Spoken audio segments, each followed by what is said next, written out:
അതാണ് ആ ദൂതൻ ലൂസിഫർ. അവൻ്റെ പേരെന്ത് തന്നെയായിരുന്നാലും ആ പ്രധാന ദൈവദൂതൻ, അവൻ ദൈവത്തെ പോലെ ആകാൻ ആഗ്രഹിച്ചു. മറ്റുള്ളവർ അവനെ ഉന്നതമായിട്ട് കരുതണമെന്ന് അവൻ ആഗ്രഹിച്ചു. അതേ ആ വിഷം നിനക്ക് ദൈവത്തെ പോലെ ആകാൻ കഴിയും. അത് അവൻ്റെ ഹൃദയത്തിലുണ്ടായിരുന്ന കാര്യമാണ്. അതാണ് ഹവ്വായുടെ ഉള്ളിലേക്ക് അവൻ പാർന്നത്. അവൾ ചിന്തിച്ചു അത് സംഭവിക്കുമെന്ന്. അങ്ങനെ അവൾ വഞ്ചിക്കപ്പെട്ടു. അത് ആണ് കഴിഞ്ഞ നൂറ്റാണ്ടുകളിൽ മനുഷ്യ ചരിത്രത്തിൽ അനേക ആളുകൾ മറ്റുള്ളവരോട് ദൈവത്തെ പോലെ ഇടപെടാനായിട്ട് ആഗ്രഹിക്കുന്നത്. രാഷ്ട്രീയ നേതാക്കൾ, ആത്മീയ നേതാക്കൾ, ഇതുപോലുള്ള പല ആളുകളും നിങ്ങളെപ്പറ്റിയുള്ള ദൈവത്തിൻ്റെ ഇഷ്ടം ഇതാണ്, നീ ആരെ വിവാഹം കഴിക്കണം, എവിടെയാണ് നിങ്ങൾ പോകേണ്ടത്. ഒത്തിരി പാസ്റ്റർമാരും പ്രസംഗകരും അവകാശപ്പെടുന്നു മറ്റുള്ളവരുടെ വ്യക്തിപരമായ ജീവിതത്തിൽ ഇങ്ങനെ ചെയ്യണമെന്ന് ദൈവം ആഗ്രഹിക്കുന്നുവെന്ന്. ഈ പുതിയ നിയമ കാലഘട്ടത്തിൽ ഏത് ദൈവമനുഷ്യരിൽ നിന്നും നിങ്ങൾക്ക് ഉപദേശങ്ങൾ സ്വീകരിക്കാം. എന്നാൽ ഓർത്തിരിക്കുക, നിങ്ങളുടെ വ്യക്തിപരമായ ജീവിതത്തിൽ ദൈവം ആഗ്രഹിക്കുന്ന പരിശുദ്ധാത്മാവ് നിങ്ങളെ നടത്തണമെന്നാണ്. നിങ്ങളൊരു പുതിയ വിശ്വാസിയാണെങ്കിൽ ദൈവഭക്തരായിട്ടുള്ള മറ്റാളുകളുടെ ഉപദേശങ്ങൾ നിങ്ങൾക്ക് സ്വീകരിക്കാം. എന്നാൽ ആത്യന്തികമായിട്ട് തീരുമാനമെടുക്കേണ്ടത് നിങ്ങൾ തന്നെയാണ്. മറ്റാർക്കും നിങ്ങളുടെ ജീവിതത്തിൽ ദൈവമാകാൻ കഴിയില്ല. ആ സ്ഥാനം യേശുവിന് മാത്രമാണ്. അത് പൂർണ്ണമായിട്ടും അവനാണ്. ഇതെപ്പോഴും ഓർത്തിരിക്കുക. ഞാൻ നിങ്ങളെ മത്തായിയുടെ സുവിശേഷം 11-ാം അധ്യായത്തിലേക്ക് കൊണ്ടുപോകാം. മത്തായി 11-ാം അധ്യായം, നമുക്ക് അവിടേക്ക് പോകാം. അവിടെ പിന്നെയും യേശു ഒരു ശിശുവിനെ പോലെ ആകുന്നതിനെ കുറിച്ച് പറയുന്നുണ്ട്. ഇവിടെ അവൻ വളരെ ചെറിയൊരു ശിശുവിനെ കുറിച്ചാണ് പറയുന്നത്. മത്തായി 11:25 വാക്യം. അവൻ പ്രാർത്ഥിക്കുകയാണ്, പിതാവേ, നീ ഇത് ജ്ഞാനികൾക്കും വിവേകികൾക്കും മറച്ചു വെച്ച് ശിശുക്കൾക്ക് വെളിപ്പെടുത്തിയതുകൊണ്ട് ഞാൻ നിന്നെ വാഴ്ത്തുന്നു.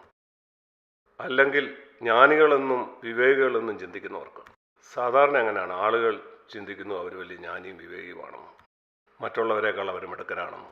എന്നാൽ അത് ശിശുക്കൾക്ക് അവൻ വെളിപ്പെടുത്തി കൊടുക്കുന്നു. ഇവിടെ പിന്നെയും ദൈവത്തിൻ്റെ വലിയ സത്യങ്ങൾ ജ്ഞാനികളായല്ല വെളിപ്പെടുത്തുന്നത്.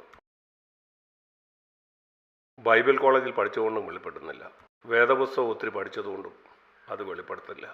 നമ്മൾ ദൈവത്തിൻ്റെ വചനം നിശ്ചയമായിട്ടും പഠിക്കണം. എന്നാൽ വചനത്തെക്കുറിച്ച് നിങ്ങൾക്ക് വെളിപാട് കിട്ടണമെങ്കിൽ നിങ്ങളൊരു ചെറിയ ശിശുവിനെ പോലെ ദൈവ വചനത്തെ സമീപിക്കുന്നെങ്കിലേ കിട്ടത്തുള്ളൂ. പറയുക, കർത്താവേ, ഇതിൻ്റെ അർത്ഥം എനിക്ക് ഗ്രഹിക്കാൻ പറ്റുമായിരിക്കും, എന്നാൽ എനിക്ക് വെളിപ്പെടില്ല. ഇവിടെ ഉപയോഗിച്ചിരിക്കുന്ന പദം വെളിപ്പെടുക എന്നാണ്. വെളിപ്പെടുക, വെളിപ്പെട്ടു. വലിയ അന്തരമാണ് വെളിപ്പെടുന്നതും മനസ്സിലാക്കുന്നതും തമ്മിൽ. ഞാനിത് പല പ്രാവശ്യം പറഞ്ഞിട്ടുണ്ട്. പഴയ നിയമത്തിൽ ആളുകൾ മനസ്സിലാക്കുമായിരുന്നു. മനസ്സിലാക്കാൻ നിങ്ങൾക്ക് പരിശുദ്ധാത്മാവിൻ്റെ ആവശ്യമില്ല. പഴയ നിയമകാലത്ത് അവർക്ക് പരിശുദ്ധാത്മാവ് ഉണ്ടായിരുന്നില്ല. പെന്തക്കോസ്ത് നാൾ വരെ ഒരു മനുഷ്യനും പരിശുദ്ധാത്മാവ് ഉണ്ടായിരുന്നില്ല.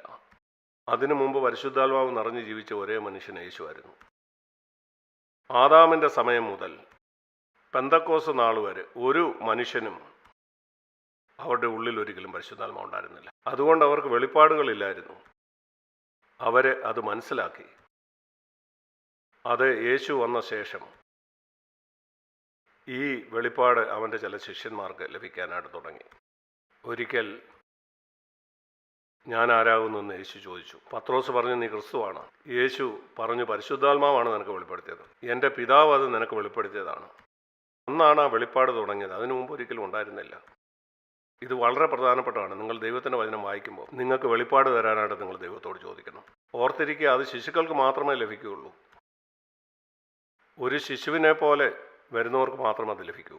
അതുകൊണ്ട് നമ്മൾ കണ്ടു, ദൈവരാജ്യം അത് ശിശുക്കൾക്കുള്ളതാണ്. വെളിപ്പാടുകളും അതും ശിശുക്കൾക്ക് മാത്രമാണ്. അതുപോലെ ദൈവവചനത്തിലുള്ള പല കാര്യങ്ങളും നമ്മുടെ ബുദ്ധി കൊണ്ട് നാം മനസ്സിലാക്കേണ്ടതുണ്ട്. അതേപ്പറ്റിയും നാം മനസ്സിലാക്കിയിരിക്കണം.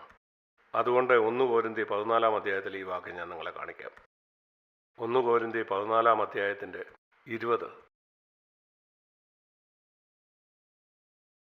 അതാണ് ഈ സത്യത്തിൻ്റെ മറുപുറം. 1 കൊരിന്ത്യർ 14:20 ഇങ്ങനെയാണ് പറയുന്നത്, സഹോദരന്മാരെ, ബുദ്ധിയിൽ കുഞ്ഞുങ്ങളായിരിക്കരുത്, നിങ്ങൾ മനസ്സിലാക്കുന്നതിൽ, നിങ്ങളുടെ ചിന്തയിൽ, എന്നാൽ തിന്മയ്ക്ക് ശിശുവിനെ പോലെ ആയിരിക്കുക. പൂർണ്ണമായിട്ടും തിന്മ ചെയ്യുവാൻ ശിശുക്കൾക്ക് സാധ്യമല്ല. എന്നാൽ നിങ്ങളുടെ ചിന്തയിൽ നീ ഒരു ശിശു ആയിരിക്കരുത്, മുതിർന്നവനായിരിക്കണം. അതാണ് ആ ബാലൻസ്. നമ്മുടെ ബുദ്ധിയിൽ നാം മുതിർന്നവരായിരിക്കണം. എന്നാൽ മനുഷ്യരോടുള്ള നമ്മുടെ മനോഭാവത്തിൽ നമ്മൾ നിശ്ചയമായും തിന്മ ചെയ്യാൻ അറിയാത്ത നിസ്സഹായരായ ശിശുക്കളെ പോലെ ആയിരിക്കണം. അവർക്ക് അവരെ പറ്റി തന്നെ ഉന്നതമായ ചിന്തയില്ല. ഇങ്ങനെ തന്നെയാണ് ആത്യന്തികമായിട്ട് ആ ദൈവരാജ്യത്തിലും സംഭവിക്കുന്നത്. യേശുക്രിസ്തു ഈ ഭൂമിയിലേക്ക് മടങ്ങി വരുന്ന ഒരു ദിവസം വരുന്നുണ്ട്. അന്ന് നാം വായിക്കുന്നു, ഒരാട്ടിൻകുട്ടി ഒരു ചെന്നായി ഒരുമിച്ച് കിടക്കും, എല്ലാ ദുഷ്ടതയും വന്ന് മാറിപ്പോകും. ആദ്യം ആദാം പാപം ചെയ്യുന്നതിന് മുമ്പ് ആ ഏദൻ തോട്ടത്തിൽ ഉണ്ടായിരുന്നത് പോലെ അന്ന് വന്യജീവികൾ, അന്നൊരു വന്യജീവി ഉണ്ടായിരുന്നില്ല. യെശയ്യാവ് 11 അത് രേഖപ്പെടുത്തിയ ആ വാക്യം ഞാൻ നിങ്ങളെ കാണിക്കാം. യേശുക്രിസ്തു വന്ന് തൻ്റെ രാജ്യം സ്ഥാപിക്കുന്ന ആ കാര്യത്തെ പറ്റിയാണ് ഇവിടെ പറയുന്നത്. യെശയ്യാവ് 11 നമുക്ക് പോകാം. 6-ാമത്തെ വാക്യം. ആ നാളിൽ ചെന്നായി കുഞ്ഞാടിനോടുകൂടെ പാർക്കും, പുള്ളിപ്പുലി കോലാട്ടുകുട്ടിയോടുകൂടെ കിടക്കും, പശുക്കിടാവും ബാലസിംഹവും ഒരുമിച്ച് പാർക്കും. ആരായിരിക്കും അവരുടെ നേതാവ്? ഒരു ചെറിയ കുട്ടി. ദൈവരാജ്യം എങ്ങനെ ആയിരിക്കുമെന്ന് നിങ്ങൾക്കറിയാമോ? അവിടെ നേതാവ് ഒരു വലിയ മനുഷ്യരായിരിക്കുകയല്ല, ഒരു ചെറിയ കുട്ടിയായിരിക്കും. ഇങ്ങനെ ആയിരിക്കും ദൈവരാജ്യം. മുഴുവൻ സൃഷ്ടിയും മടങ്ങി ആ ആദാം പാപം ചെയ്തതിന് മുമ്പുള്ള ദിവസത്തെ പോലെ ആയിത്തീരും. ആദാം പാപം ചെയ്തതിന് മുമ്പ് ഏദൻ തോട്ടം എങ്ങനെയായിരുന്നു അങ്ങനെ. മൃഗങ്ങൾക്ക് വ്യത്യാസമുണ്ടാകും, മുള്ളും പറക്കാരെയും മാറും. അന്ന് നേതാവ് ഒരു ചെറിയ കുട്ടിയായിരിക്കും. ഇവിടെ ദൈവം തൻ്റെ രാജ്യം എങ്ങനെ ആയിരിക്കും എന്ന് പറയുകയാണ്. അതുകൊണ്ട് ശിശുവിൻ്റെ ചില പ്രത്യേകതകളെക്കുറിച്ച് നമുക്ക് ചിന്തിക്കാം. അതുകൊണ്ട് നമുക്ക് ശിശുക്കളുടെ ചില പ്രത്യേകതകളെ പറ്റി ചിന്തിക്കാം. അവർക്ക് സ്വർഗ്ഗരാജ്യത്തിൽ കടക്കാൻ കഴിയും. അതുകൊണ്ട് ഈ ശിശുക്കളുടെ ഒരു പ്രത്യേകത, അവർ വളരെ ബുദ്ധിയുള്ളവരാണെന്ന് അവരവകാശപ്പെടുന്നില്ല.